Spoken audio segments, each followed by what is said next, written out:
ছোট্ট আমল কিন্তু নেকি অনেক বেশি।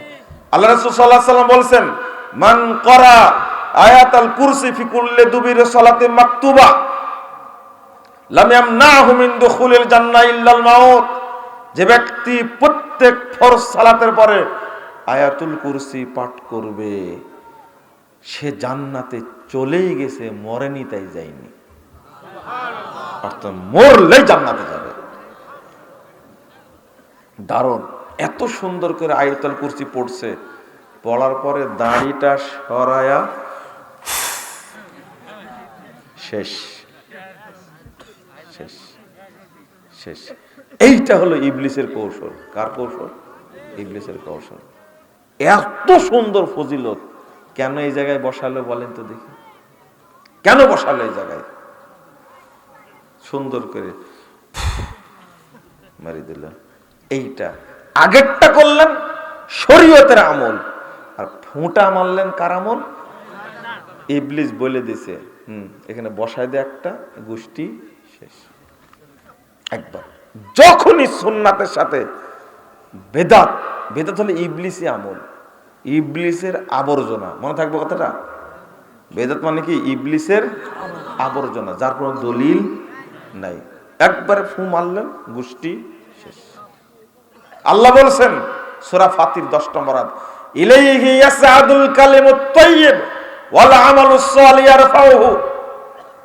আল্লাহ রাসূল সাল্লাল্লাহু আলাইহি ওয়াসাল্লাম, আল্লাহ রাব্বুল আলামিন বলছেন, আল্লাহর কাছে পৌঁছে যেটা, সেটা হলো পবিত্র কথা। পবিত্র হওয়া লাগবে। কি হওয়া লাগবে? পবিত্র হওয়া লাগবে। অপবিত্র হলে পৌঁছবে না। ওয়াল আমালুস সালিহ, আর সৎ আমল যেটা, সেটা পৌঁছে। এর মধ্যে যদি খালি ঢুকে যায় কিছু ভেজাল, কি ভেজাল? আরে ফরমালিন দিছে তাই জেল হয়ে যাচ্ছে। বাংলাদেশে যদি জেল হয়, নিরাপদ খাদ্য আন্দোলন চলছে, ঢুকেছে ম্যাজিস্ট্রেট সাহেব, দেখছে যে গোস্তের মধ্যে গোস্তটাকে লাল করার জন্য একটু কি দিছে, রং মারি দিছে, জেলখানায় দিয়ে দিছে। এই বেকুব, এইটা আপনি ভালো বুঝেন, কিন্তু আপনার আমুলের মধ্যে রং মারছেন ইবলিসি রং, আল্লাহ ছেড়ে দিবে আপনাকে? এটা বুঝেন না কেন? কানের মধ্যে এটা যায় না কেন? বিতর্ক করেন কেন এত? কোন আমলে যদি দলিল না থাকে আপনি করতে পারবেন না। আল্লাহ নবী সাল্লাল্লাহু আলাইহি ওয়াসাল্লাম বলেছেন, মান আমিলা আমালান লাইসা আলাইহি আমরুনা ফাহুয়া রাদ। 1718 নম্বর হাদিস সহিহ মুসলিমের মধ্যে এসেছে, কেউ যদি কোনো আমল করে আর সেই আমলটি করার নির্দেশ যদি আমাদের পক্ষতে না থাকে, ফাহুয়া মারদুদ, ফাহুয়া রাদ্দুন, অর্থাৎ মারদুদ, সে প্রত্যাখ্যাত করা, বাতিল, ওটা বাতিল আমল। ওই ব্যক্তিকে সমাজে রাখা যাবে না, রাখা যাবে না, রাখা যাবে না ব্যক্তিকে। এই হাদিসের অনুবাদী কিন্তু ব্যক্তি, ফাহুয়া রাদ্দুন, এই হুয়াটাকে আলেম ওলামা তো আছেন, হুয়াটাকে মান আমিলা আমালান, যদি ফাটা হয় জাযা, তাহলে হুয়াটাকে ওই বেদাতের বাপ যে জন্ম দিছে ওকে। কথা বুঝতে পারলেন? বেদাত না, শুধু বেদাত না, ওই যে জন্ম দিছে ওকে তড়াতে হবে। আল্লাহ নবী সেটাই বলছেন। এটা আপনি হয়তো বুঝতে ভুল করেছেন, আমি বুঝতে ভুল করেছি, না এটা করা যাবে না। তা আমল করবেন, দলিল থাকা লাগবে। আপনার এত বড় সাহস, এত বড় সাহস, এত বড় সাহস আপনার কে দিল? যে সাহস কোন নবী রাসূল পাননি। রাসূল সাল্লাল্লাহু আলাইহি ওয়াসাল্লাম সম্পর্কে আল্লাহ বলেছেন, লাউ তাকাওয়ালা আলাইনা বা'দাল আকাবিল। বিশ্ববাসী শোনো, এই মুহাম্মদ যদি নিজে কিছু তৈরি করত, লাখাযনা মিনহু বিল ইয়ামিন, আমি তাকে ডান হাত দিয়ে ধরে ফেলতাম, সুম্মা লাকাতানা মিনহুল ওয়াতিন, অতঃপর তাকে জবাই করে গলা থেকে দেহটা বিচ্ছিন্ন করে দিতাম। কে বলছেন? আল্লাহ। কাকে বলছেন? এত বড় মানুষ, সাইয়্যিদুল মুরসালিন, সাইয়্যিদুল আম্বিয়া, ইমামুল মুরসালিন, এত বড় ব্যক্তিকে আল্লাহ বলছেন আমি মুহাম্মদকেও জবাই করে দিতাম। বারা ইবনে আযিব রাদিয়াল্লাহু আনহু বলছেন, সূরা হাক্কা 44, 45, 46 নম্বর আয়াত খুলে দেখবেন, ভালো করে পড়বেন। রাসূল সাল্লাল্লাহু আলাইহি ওয়াসাল্লাম দোয়া শিক্ষা দিচ্ছেন, এত সুন্দর দোয়া। বারা ইবনে আযিব ঘুমের দোয়া শিক্ষা দিচ্ছেন, যখন ঘুমাবে এই দোয়া পড়বে। তো দোয়ার বাক্যটা হলো আমানতু বিনাবিয়িক আল্লাযী আরসালতা, বলো আমি তোমার নবীর প্রতি ঈমান আনলাম যাকে তুমি পাঠিয়েছো। দোয়া।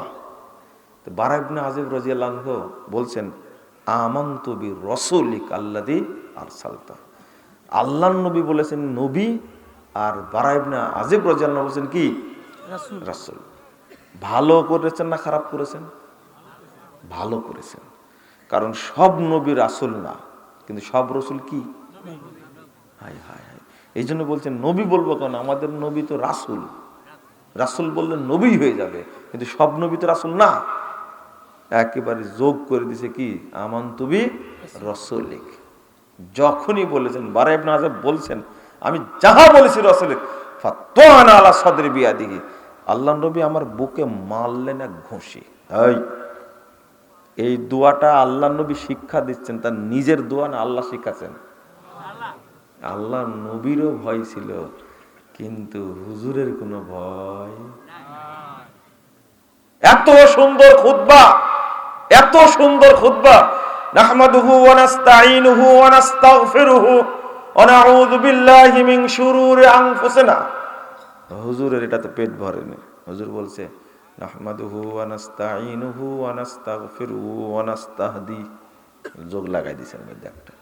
হুজুর লাগায়নি, ইবলিস লাগাইছে, নষ্ট করে দিয়েছে, নষ্ট করে দিয়েছে, নষ্ট করে দিয়েছে। কেন যোগ করলেন এটা? আপনাকে সাহস কে দিল? রাসূল পড়েছেন এত সুন্দর খুতবা, সাহাবীরা পড়েছেন এত সুন্দর খুতবা, তাবেঈরা পড়েছেন এত সুন্দর খুতবা, তাবেঈ পড়েছেন এত সুন্দর খুতবা, মুহাদ্দিস ইমামগণ পড়েছেন সুন্দর খুতবা। আপনাকে কামড়াচ্ছে, পছন্দ হলো না আপনার? এটা পছন্দ হলো না, আপনার যোগ করলেন কেন? স্বভাব এটা, তাই না? কয়লা ধুলে ময়লা যায় না। এখন কিভাবে করবেন আপনি? কিভাবে বলার বলে বলছি, আল্লাহ হেদায়েত নিলে হেদায়েত হবে না, আল্লাহ হেদায়েত না দিলে হেদায়েত হবে না। কিন্তু দুর্ভাগ্য, কিভাবে বুঝাবো? সব সংস্কার করতে হবে, সব। চিঠি লেখার পরে বলছে মাস সালাম, কি লেখে? কোথায় পেলেন? কোথায় পেলেন মাস সালাম? গতকালকে এক অনুষ্ঠানে গেছিলাম, বলতে ভুলে গেছি। ওই ছেলেটা বক্তব্য শেষে বলছে মাস সালাম, আসসালামু আলাইকুম ওয়া রাহমাতুল্লাহ। দুইটা বেদাত করেছে। কয়টা? শুনুন, বলবেন ওয়াসসালাম, কি বলবেন? ভালো করে বলেন। তখন শেষ হচ্ছে, কি বলবেন? চিঠিটাকে শেষ করেছেন বলে ওয়াসসালাম। এটা হলো সুন্নাহ। এটা কি বলবেন? কি ওয়াসসালাম। মনে থাকবে? থাকবে না, থাকবে না। খালি কোন কোন করছে ব্যথা ভিতরে, তাই না? যে কি কয়, যেটা বললাম মনে রাখবেন। বলবেন ওয়াসসালাম। মাস সালাম হলো বেদাত, ওয়াসসালাম হলো কি সুন্নাহ। মনে থাকবে? তবে যদি বলেন মাস সালামা, সমস্যা নাই। কিন্তু সালাম দিচ্ছেন চিঠি লেখার পরে মাস সালাম, কোথায় পেলেন? সুন্নাহ উঠে দিলেন কেন? ও আমি বলেছি তাই দোষ, তাই না? খুঁজেন। মা আয়েশা রাদিয়াল্লাহু আনহা মুআবিয়া রাদিয়াল্লাহু আনহাকে পত্র লেখার সময় লিখছেন ওয়াসসালাম। তোমার এটা পছন্দ হয়নি? কেন পছন্দ হয়নি তোমার সেটা তো জানি।